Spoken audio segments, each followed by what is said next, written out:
झाडाला तुम्ही बघू शकताय आणि कैऱ्या पण बघा कशा झाडात लपून बसलेत। हा मस्तच कैऱ्या लागलेत, बघूनच असं तोंडाला पाणी सुटलं असेल। हा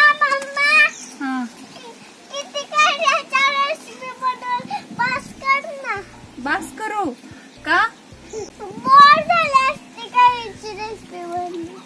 कैरीची रेसिपी बघून बोर झाले असतील का? हा बोर झालाय का तुम्ही कैरीची रेसिपी बघून? पण ओजस्वी, आज मी कैरीची रेसिपी नाहीच बनवणार आहे। मग काय बनवणार? आज आपण साधी सिंपल मस्त गवारीची शेंग बनवणार आहोत, ती पण हिरवी मिरचीचा ठेचा घालून केलेली। हा हा नमस्कार, ओजस्वी किचन मध्ये मी तेजश्री, मी ओजस्वी तुम्हा सर्वांचं पुन्हा एकदा मनापासून खूप खूप स्वागत करतो।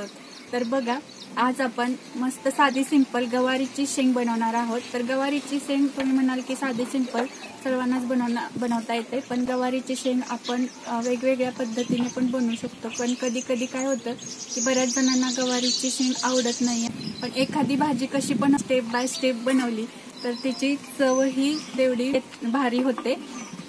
तर आज आपण हिरवी मिरचीचा ठेचा घालून गवारीची शेंग बनवणार आहोत।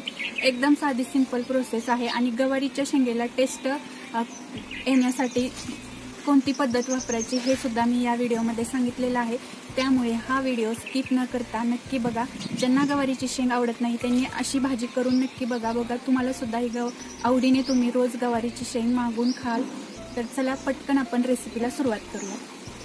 तर इथे मी गवारीच्या शेंगा धुवून निवडून घेतलेल्या आहेत, तसेच वाटण बनवण्यासाठी 7 ते 8 हिरवी मिरची आणि लसणाच्या पाकळ्या घेतलेल्या आहेत। हे वाटण आपण खलबत्त्यामध्ये बनवतोय, तुम्हाला हवं असेल तर मिक्सरमध्ये बनवू शकता। आणि हे बारीक व्हावं म्हणून मी याच्यामध्ये थोडंसं मीठ घालते, म्हणजे हे पटकन बारीक होईल। तर खलबत्त्यामध्ये असं वाटण केल्यामुळे एकदम मस्त चव येते आपल्या भाजीला, म्हणून मी हे मुद्दाम खलबत्त्यामध्ये वाटून घेतलं आणि असं जाडसरच वाटण बनवून घ्यायचं आहे, खूप जास्त बारीक करायचं नाही। जेव्हा आपण भाजी खातो ना तेव्हा मिरची अशी दाताखाली आली ना एकदम मस्त टेस्ट लागते। तर कढईमध्ये हे गवार घातली, थोड्याशा तेलावरती आपल्याला ही गवार परतून घ्यायची आहे सुरुवातीला। बघा काही जण डायरेक्ट फोडणी घालून त्यामध्ये गवार घालतात, त्यामुळे भाजीला तितकीशी चव येत नाही, म्हणून आधीच 1-2 चमचे तेलावरती आपल्याला ही गवार परतून घ्यायची आहे। 4-5 मिनिटं याला परतून घेऊया मध्यम आचेवरती। तर गवार आपल्याला चांगली खरपूस भाजून घ्यायची आहे तेलामध्ये। तुम्ही पाहू शकता इथे याचा रंग बदललेला आहे, गवार आपली छानपैकी इथे भाजलेली आहे। आता याला लगेच आपण काढून घेऊयात आणि याच कढईमध्ये आपल्याला याला फोडणी द्यायची आहे। तर फोडणी देण्यासाठी 2-3 चमचे मी तेल घातलं कढईमध्ये।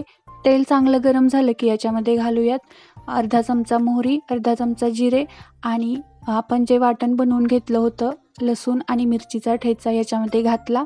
याला थोडंसं परतून घ्यायचं आहे, गॅसची फ्लेम मध्यम ठेवू शकता। याला परतून घेतल्यानंतर यामध्ये आता आपण घालूयात पाव चमचा हळद घालायची आहे आपल्याला याच्यामध्ये। हळद घातल्यानंतर यामध्ये घालूयात थोडीशी कोथिंबीर बारीक चिरलेली, म्हणजे भाजीला चव छान येते।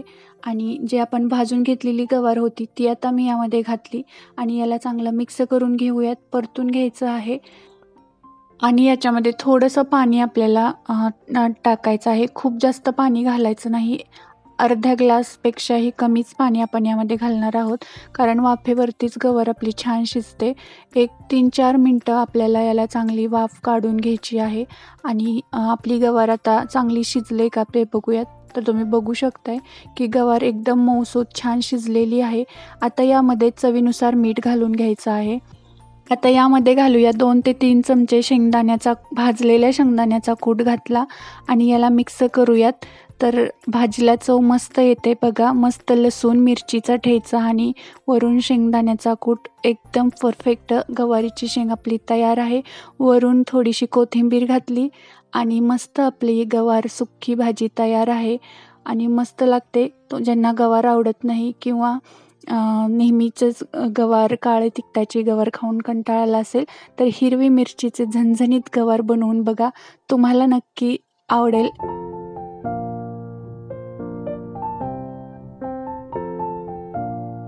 हे आपली गवारीची शेंग बनवून झालेली आहे। ओजस्वी, आवडली का गवारीची शेंग? मस्त मम्मी, झणझणीत होती। तिखट लागली का? मग लागली हो ना। हा तर मस्त इथे गवारीची शेंग बनवून झालेली आहे. तुम्ही व्हिडिओमध्ये बघितलंच असेल. तर तुम्ही अशा पद्धतीने कधी गवारीची शेंग नसेल केली तर एकदा नक्की बनवून बघा. आजचा व्हिडिओ कसा वाटला हे मला कमेंट करून नक्की कळवा. व्हिडिओ आवडला असेल तर लाईक करा, शेअर करा आणि चॅनलवरती नवीन असाल तर चॅनलला सबस्क्राईब करून बेल आयकॉन प्रेस करा. म्हणजे अशाच नवनवीन व्हिडिओचे नोटिफिकेशन तुम्हाला नेहमी मिळत राहतील. पुन्हा भेटूया अशाच एका नवीन रेसिपीसोबत. तोपर्यंत धन्यवाद.